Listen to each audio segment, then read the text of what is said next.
এবার জেল হেফাজতে সঞ্জয় রায়ের 14 দিনের জেল হেফাজত নির্দেশ দিল শিয়ালদা কোর্ট। অর্পিতা প্রতিনিধি আমার সঙ্গে রয়েছেন, অর্পিতার সঙ্গে কথা বলবো। আজই পলিগ্রাফ টেস্টে সঞ্জয় রায় অনুমতি দিয়েছেন। সঞ্জয় রায়ের পলিগ্রাফ টেস্ট হবে। জেল হেফাজত 14 দিনের জেল হেফাজত সঞ্জয় রায়ের।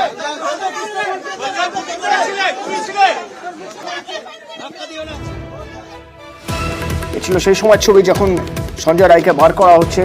অর্পিতা রয়েছে আমার সঙ্গে। অর্পিতা, কি খবর রয়েছে আমাদের কাছে? দেখো, নজিরবিহীন ভাবে আজকে এই আরজিকর মামলায় যে ধৃত অভিযুক্ত সঞ্জয় রায় তাকে নিয়ে আসার পর, কড়া নিরাপত্তার মধ্যে নিয়ে আসার পর তার যে শুনানি, সেই শুনানি কিন্তু আজকে ওপেন কোর্টে হয়নি। সেখানে ম্যাজিস্ট্রেটের যে রুম রয়েছে সেই রুমে কিন্তু আজকে তার শুনানি হয়। সিবিআই এর তরফ থেকে 14 দিনের জেল হেফাজতের জন্য আবেদন করা হয়েছিল এবং সেই আবেদনে কিন্তু সাড়া দিয়ে শেষ পর্যন্ত শিয়ালদা আদালত 14 দিনের জেল হেফাজতের নির্দেশ দিল সঞ্জয় রায়কে। অর্থাৎ তার যে জামিনের যে আবেদন, সেই আবেদন নাকচ করে 14 দিনের জেল হেফাজতের আবেদন যে করেছিল সিবিআই আধিকারিকরা, তারই পরিপ্রেক্ষিতে শিয়ালদা আদালত আগামী 14 দিন এই অভিযুক্তের অর্থাৎ সঞ্জয় রায়ের 14 দিনের জেল হেফাজতের নির্দেশ দিয়েছে। এবং এই ঘটনাতে আমরা যেটা দেখলাম যে সঞ্জয় রায়কে যথেষ্টভাবে এখানে কড়া নিরাপত্তার মধ্যে নিয়ে আসা হয়, কারণ DIG CBI ACP Pankaj Singh তিনি নিজে খোদ আসেন। তার কারণ যে চারদিকে যেরকম ভাবে এই অবস্থা নিয়ে যেভাবে বিক্ষোভ চলছে বা বিভিন্ন জায়গায় যে অশান্তি, সেই সমস্ত এড়াতে কিন্তু যথেষ্টভাবে তৎপর সিবিআই তদন্তকারী আধিকারিকরা। সেই জন্য ওপেন কোর্টে নয়, একেবারে আলাদাভাবে যেখানে ম্যাজিস্ট্রেটের যে রুম রয়েছে সেই রুমে নিয়ে গিয়ে সেখানে চলে শুনানি। 14 দিনের জেল হেফাজতের নির্দেশ দিল শিয়ালদা আদালত। ইতিমধ্যেই কোর্ট চত্বর সম্পূর্ণভাবে ঘিরে রাখা হয়েছে।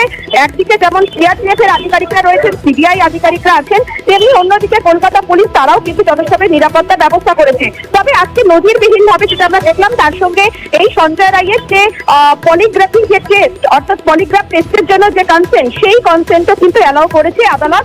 এমনটাই সিবিআই সূত্র এবং আদালত সূত্র থেকে আমরা জানতে পারছি।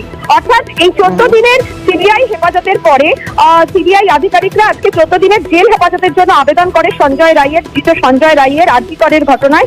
এবং সেই ঘটনাতে কিন্তু এই ম্যাজিস্ট্রেটের সামনেই সেই শুনানি চলে এবং তার রুমে চলে এবং তারপরে কিন্তু তাকে নিরাপত্তার স্বার্থে একটি অন্য ঘরে রাখা হয়। তার কারণ কোর্টে যথেষ্টভাবে সেখানে অনেক লোক রয়েছে, ফলে তাকে যাতে কোনোভাবে কোনো অপ্রীতিকর ঘটনা যাতে না ঘটে কাস্টডিতে থাকাকালীন, সেই কারণে কিন্তু এইরকম ভাবেই নজিরবিহীন ভাবে আজকে শুনানি চলে।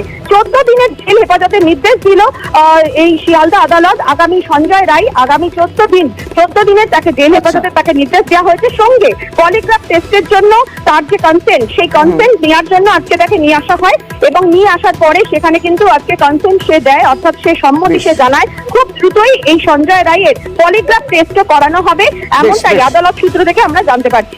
ধন্যবাদ।